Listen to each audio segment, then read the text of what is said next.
On March 8, 2014, a modern commercial aircraft did not crash. It did not send a distress call. It did not break apart in the sky. It simply vanished.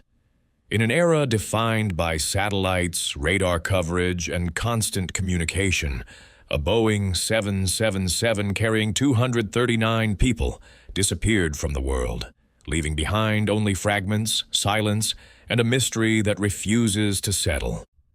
Malaysia Airlines Flight MH370 departed Kuala Lumpur just after midnight, bound for Beijing. On board were 227 passengers, 10 flight attendants, and 2 pilots. The captain, Zaharieh Ahmad Shah, was 53 years old, one of the most experienced pilots in the airline, respected and highly trained. The first officer, Farik Hamid, was 27, nearing the completion of his final training flight. The weather was calm. The aircraft was functioning normally. Nothing, at that moment, suggested that this flight would become the greatest aviation mystery in modern history.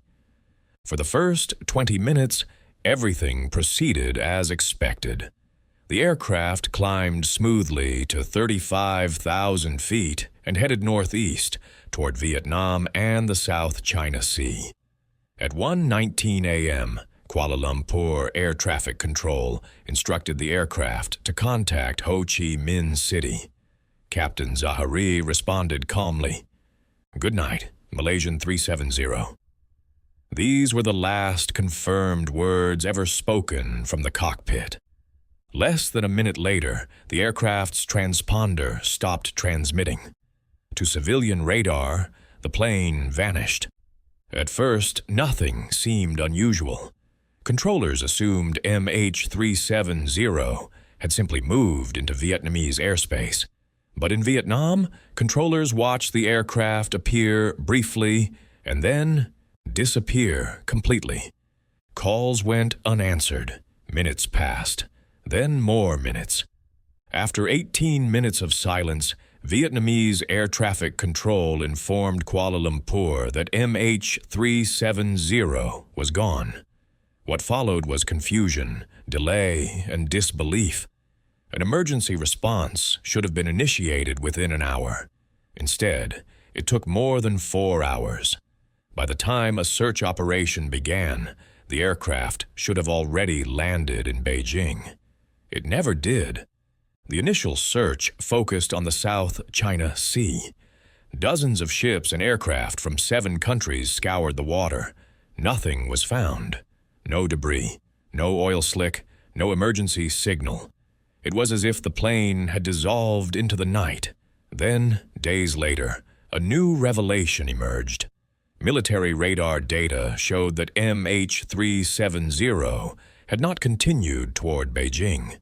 Instead, it had turned sharply west, crossing back over Malaysia, flying low and deliberately along the border between airspace zones, an area poorly covered by radar. At 2:22 a.m., the aircraft was last detected near the Andaman Sea, hundreds of kilometers off its intended path. This single detail changed everything. Why would a commercial airliner make a precise turn in the opposite direction? Why would it navigate in a way that appeared designed to avoid detection? These were not the movements of a drifting aircraft. They were controlled, intentional. As investigators struggled to make sense of the radar data, another clue surfaced: satellite communications. Though the plane was no longer transmitting its position, it continued to send automated handshakes to a satellite operated by Inmarsat. These signals did not reveal location, but they confirmed that the aircraft remained airborne for nearly 7 hours after its disappearance. 7 handshakes, 7 arcs.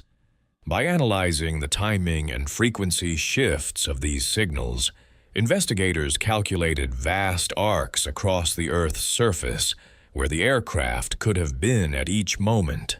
The final arc, The seventh stretched across the southern Indian Ocean, one of the most remote and least explored regions on the planet. Search efforts moved there.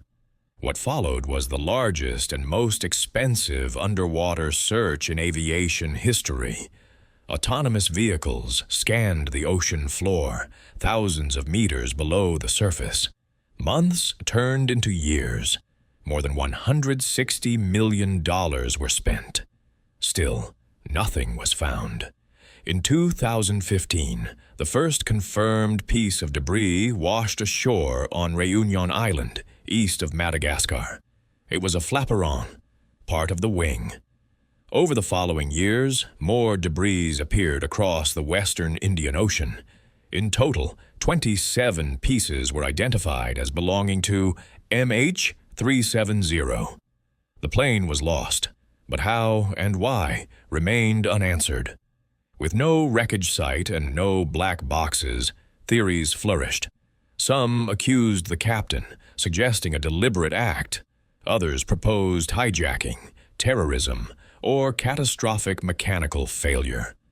One theory gained official acceptance, that a sudden loss of cabin pressure rendered everyone unconscious, leaving the plane to fly on autopilot until it ran out of fuel and crashed into the ocean. It was a theory that blamed no one, and for years it stood. But not everyone agreed. In recent years, independent scientists began re-examining the evidence with fresh eyes. Among them was Vincent Line, a retired scientist who published a peer-reviewed paper arguing that MH370 did not crash uncontrollably at the seventh arc. Instead, he proposed something far more unsettling. According to this research, the final satellite communications suggest a controlled descent, not a fuel-starved dive. The damage observed on recovered debris closely resembles that of controlled ditching, similar to the famous Hudson River landing, performed by Captain Chesley Sully Sullenberger in 2009. The engines, Line argues, were still running. This interpretation aligns with earlier conclusions by former air crash investigator Larry Vance, who also believed the aircraft was deliberately and carefully placed into the ocean. Line's analysis points to a precise location where the longitude of Penang Airport intersects with a flight path discovered on the captain's home flight simulator, a path previously dismissed as irrelevant. At this intersection lies a deep, narrow hole in the ocean floor, over 6,000 meters deep, surrounded by rugged terrain and fine sediment. A near-perfect hiding place. If correct, this would explain everything.